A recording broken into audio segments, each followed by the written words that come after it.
Hello there. Welcome to Soke Physiotherapist podcast. Yeah, I'm Tony Odutola, also known as Miss Bash, and here I have with me... My name is Kelani, also known as Ife. Yo, right.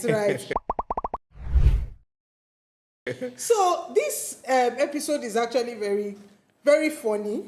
I would say it's controversial. It's just funny. Mrs. Kelani is a 76-year-old woman. She's a retired chef and lives with her daughter.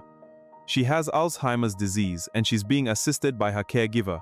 Mommy, are you comfortable? Yes, my dear, thank you. I want you to know that I love you and will do all I can to see you happy always. As the condition progressed, she was advised to get the services of a physiotherapist for home care. Good afternoon, Tola. I want the best care for my mother. I've heard good things about you. Thank you. I'll do my best to help her maintain her mobility and independence. That means a lot to us.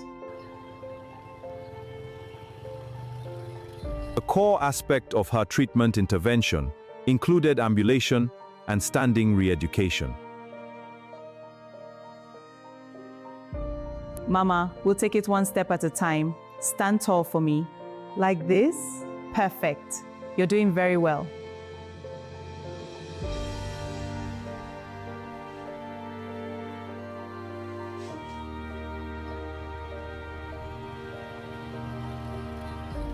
Mrs. Kelani improved over a period of time, and her daughter was happy. Excellent, Mama. Keep going. I'm stronger today. Mommy, look at you. You're doing so well. Thank you. I have some professional engagements that will take me away for a while. I understand, though we'll surely miss having you around. I'll return as soon as I can. Please ensure her therapy continues with a qualified professional. I will. Thank you for everything.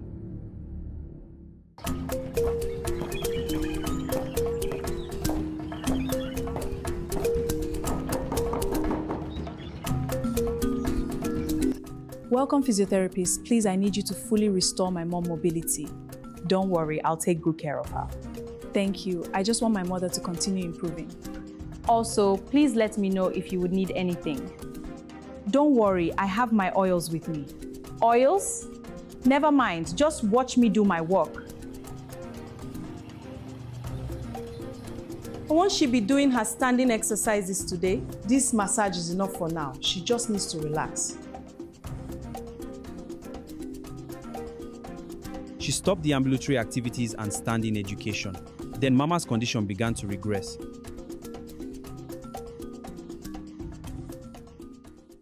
Mommy, what's wrong? You were doing much better before. My legs feel weak. I'm so sorry, Ma. I will reach out to Physiotherapist Bola and explain the situation to her. Thank you, my daughter.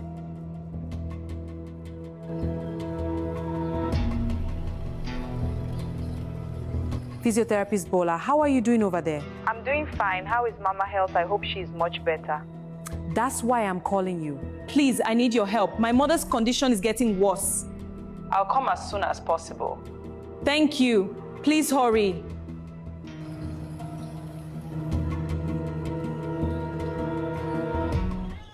The lady I got for Mama regressed her condition. How long has this been going on? For a few months now. I thought she was receiving proper care. It's important to always engage qualified professionals. That helps prevent situations like what happened to Mrs. Kelani. I thought she was a professional. That lady is a quack. Too many quacks tarnish the work of professionals. What? I had no idea. She was using massage oils, really? Physiotherapists don't use massage oils for treatments. Physiotherapists put the patient through functional exercises, strengthening exercises, ambulation training, and improve balance in standing and walking. Your mother needed continued ambulation and standing re-education. Massage oils cannot replace proper physiotherapy. We work together to help her improve again. I understand now. Thank you for coming back. I was actually laughing when we were talking about this particular story, that we just watched. Yeah. And it just shows to tell you that a lot of people are falling victim to quackery. There are a lot of people out there posing as physiotherapists, and they are not. First of all, Sorosoke Physiotherapist podcast is basically here to enlighten the public on who physiotherapists are, what we do. It's more of like an advocacy for physiotherapy. And I cannot but overemphasize the importance of informing the public that physiotherapy is a profession where a person needs to be licensed before they practice. Licensure for physiotherapy in Nigeria is done by the Medical Rehabilitation Therapist Board. Yes. So if a person is claiming to be a physiotherapist and they do not have licensure with the Medical Rehabilitation Therapist Board, report them immediately. They have, you can check the website to check for their information, report that person, because they would further keep, going around to the collecting police? money report to the Medical Rehabilitation Therapist Board, because it's the regulatory body and they know what to do in such situations. There is a surveillance unit that was actually created to checkmate these kind of things. Sometimes we even see some gym instructors calling themselves physiotherapists. Hello. There was an actual gym instructor some years ago, I think some 10, 15 years ago. I used to go to one gym like that for exercise. So I now told the guy that, could you be coming to my house to do like home service gym, just to help me with, exercises that would make me lose weight back then. So he was coming to my house then for those sessions, because I couldn't really make going to the gym because of the nature of what I was doing at that time. So there was a particular day it was not explaining an exercise to me. I said, I know about it. Now I'm a physiotherapist, so it's something I know. It's just that I had to hire a fitness instructor because I needed that push. That was why I hired him. But I know pretty much most of what he was explaining. The next thing the guy would say, I'm also a physiotherapist. I said, what? What did you just say? Do you have a license to practice physiotherapy? He said, he was now shaking me. I said, do you know you could be jailed for this thing that you just said? Don't ever claim to be a physiotherapist when you are not. The same thing, this one was even quite recent. The gym I was attending, one fitness instructor told me, was telling someone in the gym, I just overheard the conversation, when he said, I need to go and see a private client at home for rehab, that she just had a knee surgery. She just had a knee surgery, and I need to go. A fitness instructor wants to go and do knee rehab for someone that just had a knee surgery. It's all right. If you are doing knee rehab with a fitness instructor and not a physiotherapist, you're on your own. No? You are on your own. I'm not saying fitness instructors are fantastic. I have a very fantastic fitness instructor that helps me work out in the gym. Those that know their onions, they know their onions. And those that stay in their lane, stay in their lane. But you cannot be a fitness instructor and claim to be a physiotherapist. It is wrong, it is criminal, and it is an offense that is jailable. So it's important that as patients, as clients, be sure that that person that you are seeing or that person that is seeing you is a physiotherapist. Physiotherapy undergo training for 6 years. Now there's the new curriculum for physiotherapists that are under training is now DPT, Doctor of Physiotherapy, and they spend 6 years in the university. Then they do 1 year internship like house job before NYSC. But during my own time, it was 5 years, 1 year internship before NYSC. So I would say an average of 6 years training, before you can be licensed to fully practice as a physiotherapist. So somebody cannot just come and throw that in the mud and claim to be a physiotherapist. Just like doctors are always very angry about the fact that somebody will just wear white coats and be calling himself doctor, put stethoscope on their neck. Some people do that. So Nigeria is really fighting quackery in most medical healthcare professions. Even nurses are fighting quackery. Doctors are fighting quackery. Pharmacists are fighting quackery. Physiotherapists are equally fighting quackery. So it's becoming a problem. And the annoying thing is that patients would have spent so much. Do you know how much they pay these people? They spend so much on quacks. And when you now get to the actual professional that will solve your problem, you now say you don't have money. You don't have money to pay the person. Meanwhile, money are finished. You have spent money on the wrong hands.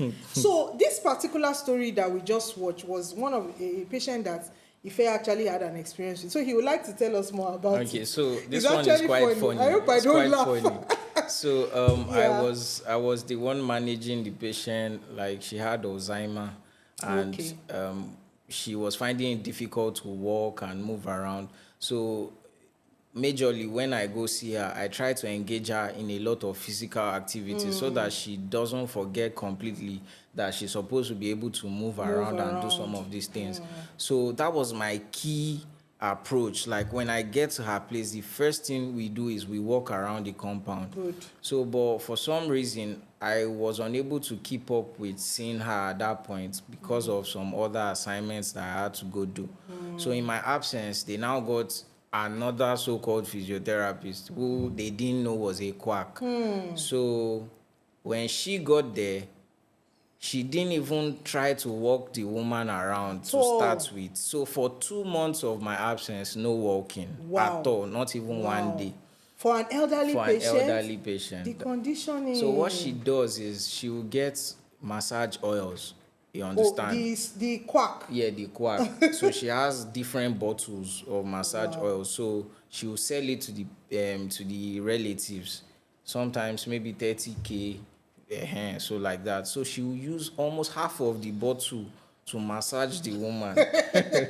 So by the time she's done, oil everywhere. You understand? So at the end of the day, the oil will quickly finish, because I mean, if I bait you with oil, obviously the oil will finish now, so that they can buy another oil. And it's 30K. So the woman was just going there to pour oil on her body. And then the caregivers even told me about one funny thing she does. So they said while she's massaging the woman, she'll just pick an invisible thing and throw it away. and then she picks one. The part that made me laugh. And then she picks another invisible thing and throw it away. Then go back to the oil. No, be juju be that. No, be juju be that. Then she goes back to the oil and finish the remaining oil. So for goodness. 2 months, no movement. So eventually the woman had a bed sore. Wow. Because she wasn't moving around, no positioning, nothing. No walking, so nothing. When it was getting worse, that was when they started reaching out back to me that I should come and resume and all that. So they had to let her go. So imagine if they had done their due diligence to find out if she knew what she was doing, they most likely would not have fallen into the hands of that kind of person. Because the woman didn't get better throughout that 2 months. Wow. She didn't do any activity that will help that woman become more functional. She was just massaging her and removing invisible things from her body. Imagine. So these things need to be talked about. That's why we're educating everyone. I remember a particular incident where a 9-year-old had a fracture on the humerus, and at the time he had the fracture, the mother did not take him to the hospital. He took the boy to a traditional bone setter. People still do that. Yeah, I know some traditional bone setters, probably because of maybe the location or maybe because they successfully so they don't have access, one, or they've successfully managed one, and they feel it's the best. Massive. That's what's happening. So. And interestingly, it wasn't even the decision of the mother of the child. You know how that family members, especially our in-laws, were putting pressure on this woman. Take your child to the traditional person, this and that. Even though the mother felt like, I prefer to take my son to a hospital, but they pressured her, including the husband, to go to a traditional bone setter. Including the husband. And they are educated. In fact, I'm always surprised to see educated individuals make these kind of mistakes. She got to the traditional bone setter guy. They used the stick and bandage. That's their bandage the hand tight. The boy was in pain. The starter pack. The boy was in intense pain. Fortunately for her, she was sensible enough to tell the husband that, you know what, I want to take this thing out. However, the injury had even happened, I think, 3 to 4 weeks prior to the time they removed the so-called bandage or whatever thing they put on the boy's hand. and the muscles were already wasting, but there was stiffness on the elbow. It wasn't just all right. So he came to the hospital eventually, saw the orthopedic doctor.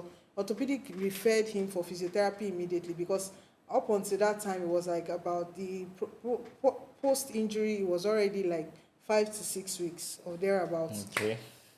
The first thing I asked for was an x-ray. I would like to see the x-ray of this patient. I want to see what is happening there. What is the state of this joint, of this fracture? What has happened? Fortunately for him, there was adequate callus formation, so the humeral fracture had healed. Okay. But he was now having challenges with movement in the elbow. Okay. He could not flex the elbow. He could not extend the elbow, meaning the hand was just in this position. The mother was actually crying, and she was saying that, and I wanted to she was speaking Yoruba, I wanted to bring him to the hospital. It was my in-laws. They were saying I should take him here. I said, okay, fine. That is past tense. You are here now. Let's focus on the way forward. So when I saw the x-ray and saw that the fracture had healed, what's the way forward? I started to work on first relieving the pain and mobilizing the joints. She was very regular with her sessions. The boy is very fine now. He's able to use the hand. The hand is straightened out. He can flex, he can extend, he can do everything. But, it just boils down to what's the people's first reaction. Getting advice from people. Yes. Doctor, I know all. Because you need to be careful who you are listening to. Who is advising you? Where are they telling you to go? Even if somebody is advising you to go to a particular place for treatment or see a particular person, do your own due diligence. Ask questions. Make inquiries. If you are not totally, in line with what that practice is like, then don't do it. Everybody knows that when you have a health problem or a health condition or challenge, you go to a hospital. I would say of a truth that government hospitals always have professionals there. I guarantee you, even if you are not sure about certain private settings, because some people just open private clinics, you really can't authenticate, the person that is actually working there. But for government-owned hospitals, it is sure that you will see a professional there. Even if you don't do follow-up treatment there, you can get the contact of a professional there that you can make arrangements to see you privately. But you are definitely sure you will get a professional in that facility. So it's so important who you are getting advice from, where you are going. Do you understand? So it's so important. So at this point, I would like to tell you about Peak Line Care. Peak Line Care is the sole sponsor of Sorosoke Physiotherapist. It's a physiotherapy center here in Lagos, Nigeria.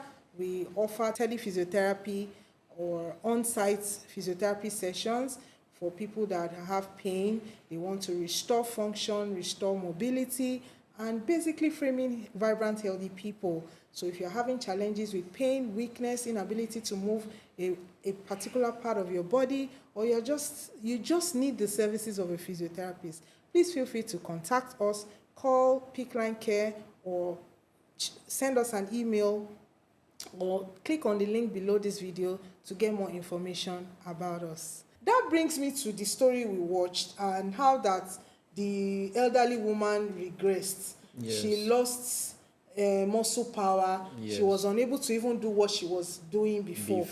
Now, the lady that posed as a physiotherapist, we could not get a way to contact her, because these individuals, you need to report them. They are sabotaging the efforts of genuine physiotherapists. And it's sad, it's very unfortunate. You would even see that they charge clients a lot of money. They pay these people. And I would also want to say something about how people perceive physiotherapy when it comes to remuneration. Of course, generally in Nigeria, medical and healthcare professionals are not paid what their counterparts are earning, abroad and outside Nigeria. We are even doctors, nurses, physiotherapists, pharmacists. The pay is not encouraging, but yet we still show up, we do our work, because that we took the oath to serve, to work, and practice our profession. Yes. However, in the private setting, for example, you want to engage a physiotherapist privately, and you want the physiotherapist to come to your house or come to your office, you are ultimately telling that person to leave whatever he or she is doing, their comfort zone, to probably leave their own clinic, because some of them have their own private clinics, to come to your house, to the comfort of your home. And the physiotherapist is charging you a certain fee, and you are saying it's too expensive. Nothing is too expensive. Expensive is relative. The person is only charging you, one, the value of the professional service that he or she is offering, the value of their time, transit time to your place and back to their own location. And you are also paying for that expert care.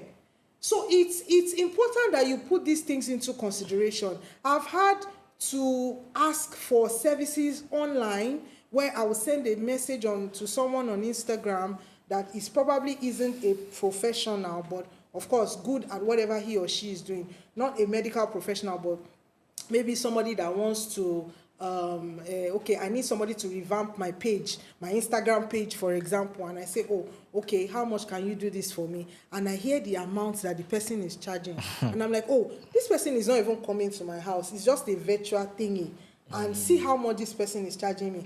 Me, as a physiotherapist, I am going to a location, I'm spending time, spending fuel, transportation, and all that, and I will charge you this amount, you will say it's too much. Nothing is too much. However, I'm not saying that people should, physiotherapists should not be charging ridiculous fees and all. No, something that is very fair. It's very fair. You can't be paid. Every profession has their own ethics, how they charge, their value, and of course, perceived value from the client. But it's also important to give commensurate value as to what you are getting. Yes. If you have to now commute to a physiotherapy clinic, you won't pay that much. But if you're having the physiotherapy come to your center, if physiotherapy come to your office or come to your house, you will pay for that service. It's premium. So these are the issues that I would need people to understand.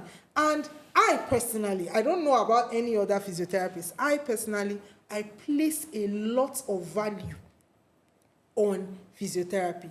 Why? Because it isn't just about relieving pain and restoring function. You are giving that person their life back. What do you want to say to the mother that the son could not walk and they came to your physiotherapy clinic after about 3 months of treatment, or 4 months, or even 2 months, the child is walking again? What will you pay to get that? Like a child that could not walk. I've seen many of them. When they will come and they're like, this boy is not walking, he can't walk, he can't stand. At the end of the day, the child is walking again. What would you pay for that? What would you pay for somebody like one of the podcast episodes that we did, and the drama we showed at some point in time where the man could not perform his conjugal rights as a husband. It was affecting their marriage. We had to come in because he had terrible excruciating back pain. That if he had to place value on what we gave him, he would pay $1 million for that. Obviously not exactly $1 million, but you understand what I mean. Yes. So there is value in the service that we render. Sometimes you may say that, which it's not as if they are using something that is overly expensive. No. You won't say that because they are not using fancy big equipment, even though we have fancy big equipment too. But I will cite this example. Somebody shared it some time ago when I was a student, and the person was saying that they were sailing a ship, and all of a sudden they found themselves in the middle of a large ocean, and of course they were far from land, far from what were they going to do. Fortunately for them, there was somebody that knew how to fix aspects in a ship when it gets damaged or faulty. So they were perplexed. They didn't know what to do. And they were like, this person can do it. He now said he's going to charge for that service. They now said, really? Just please, how much do you want to? How much? He said $10,000. at that time, $10,000. Oh, $10,000, we will pay. Just get it fixed so that we can get the ship moving. And then he hits something, I don't know, some part of the ship, and boom, the thing was working again, and they were able to sail, and they got to the shore. And he asked for his money. He said, why would you collect $10,000? You just hit something. He said, oh, actually, the hitting something costs $1. That hitting action costs $1. But $9,999 is the fee for knowing where to hit. So that is the story I will liken to the value physiotherapists are bringing in. That is what the physiotherapists are bringing in. So physiotherapists have to be, first of all, you need to identify that this person is not a quack. So you can't be comparing a quack to a qualified professional, especially those that have had years of experience. And I would say that physiotherapy is a profession that is done in almost every part of the world. We have physiotherapists in the UK, in the US, in Canada, New Zealand, Australia. Each of these countries have licensing bodies. You need to be licensed to practice in any of these countries. Like I said, in Nigeria, the Medical Therapist Rehabilitation Board regulates the Nigerian physiotherapists. Then we have physiotherapists that also practice abroad. In the US, they are called physical therapists. So for me, for example, I have a license to practice in the United Kingdom. I have licensure for UK. I have licensure for Nigeria. So ensure that a physiotherapist, the physiotherapist that is seeing you is licensed. If you want to check the licensure of physiotherapists in the UK, they have a website. Just type in their registration number. If it will appear there. There you will see it. For the Medical Rehabilitation Therapists Board, contact them. Send the registration number of the so-called physiotherapist. If you are asking that physiotherapist that, please, can I know your registration number? If the person is saying otherwise, then you know it's a quack. But if the person is a licensed physiotherapist, the person will gladly give you their registration number or license number to go check it out. So please don't gamble with your health. Make sure you are seeing a professional. So back to Ife before we round off. Okay. I would like you to shed more light on the importance of being able to know the difference. Okay. Because that's another key thing. Okay. Know the difference. How will I know? Okay. They said this person is a visitor. How will I know? Okay, so first of all, I feel it's important that you do your research before you finally hire the person. And one of the ways to do your research is to have an interaction with the person to start with. Ask the person questions like, where did you train? Which school did you go to? These are pointers to you knowing if this person is a quack or not. But sometimes a lot of people are carried away with the problem. Mama's leg is paining now. Please, when can you start? Can you start today? You understand? So they are so concerned about the problem that they miss out on actually getting the best for mama. So sometimes they might even end up getting the worst for mama, and mama's condition will get bad. And there might even be a difficult thing to correct that particular condition.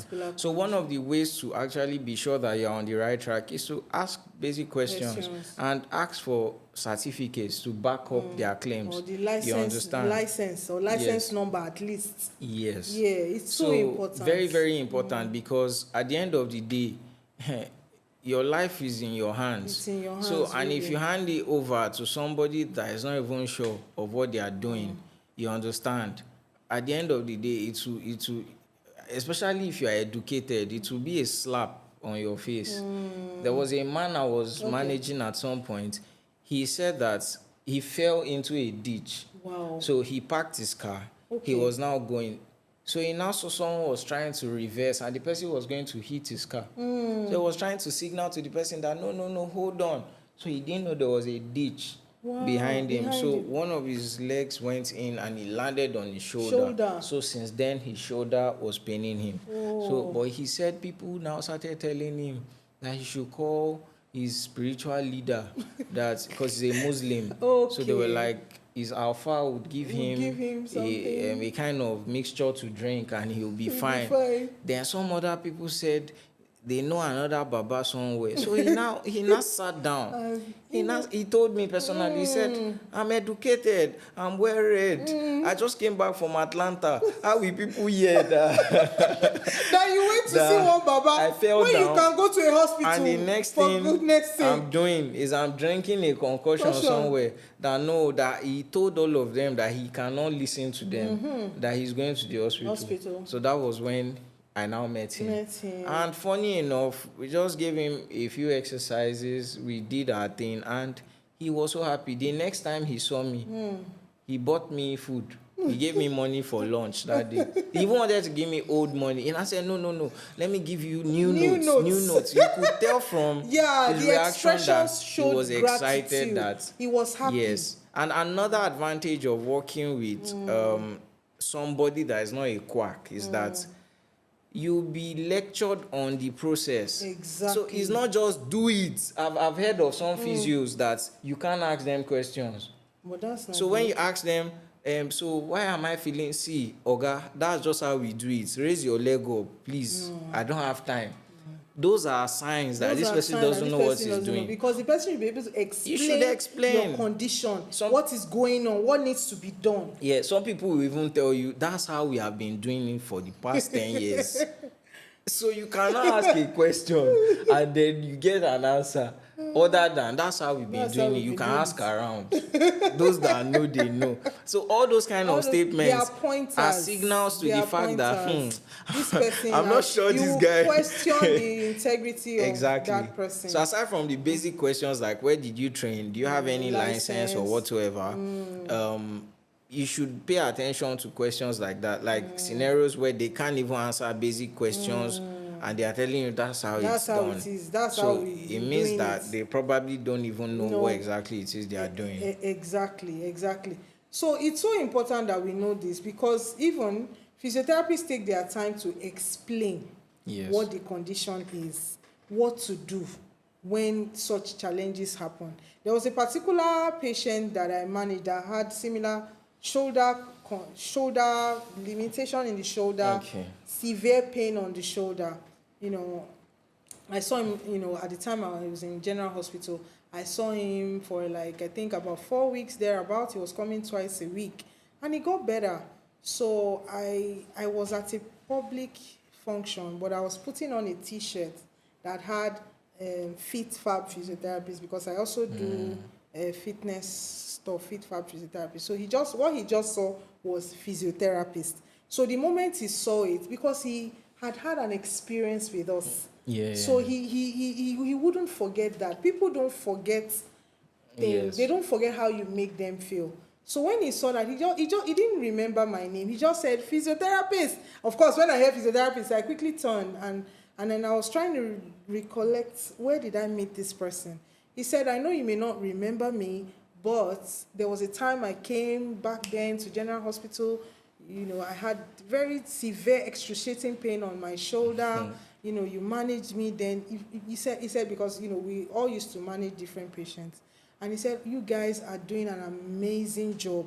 I can never forget how you made me, all of you made me feel that you guys are doing amazingly, and that his shoulder is very okay now. He's able to do everything he wants to do. He doesn't have any problem. That he just saw the physiotherapist on my t-shirt, that he had to call my attention, that incidentally I was even one of the people that managed him back then. So the impact is actually felt. And please ensure that you do not fall victim to quackery. Ask questions. Do your due diligence. And one thing, I understand that we are telling you to, do your due diligence to checkmate all these quacks, but also do it in a polite manner. Because I've heard of cases whereby patients are talking to the therapist rudely, like, are you sure you are not a quack like this? No. So it's more like an attack. You have to be very respectful. You understand? So you're just trying to find out. It's not like you're trying to attack the person. So you're just like, oh, like, I'm just curious. I just want to know. You know, there's a way you communicate, and the person will understand that you are just trying to know. Point. It's not like you're trying to attack. But if someone shows up and he has all the qualifications, and the first thing you say is, hope you are not a quack like this. This one that they say quacks are everywhere. It's a total Some people just tell you to look for someone else. I won't want to manage that patient. They'll just tell you look for someone else. Like, I'm not. So you have to be very You don't have to be rude about it. You could even make the person understand that because you've had people that are falling victim to quackery, and you wouldn't want to fall victim to such, and that is why you're just trying to do your due diligence and ask. That is not going to be a problem if you say it politely. So it's so important that you do that. Before we bring this podcast to a close, I would like to round off with this. Every profession, whether you are a masseur or a fitness instructor or a chiropractor or a medical doctor or a pharmacist or a nurse, everybody is respected and valued in their various professions, just like people respect and value physiotherapists. We appreciate and understand that. So, but with that understanding, the public needs to be educated on why and how they should make sure that whoever is seeing them is a qualified professional so that they get the best care possible at that time. Thank you all so much for joining. Please do well to subscribe to our channel, like our videos, and share with your friends. Yes, so we are signing off. Sarah Soke, Physiotherapist. Bye for now.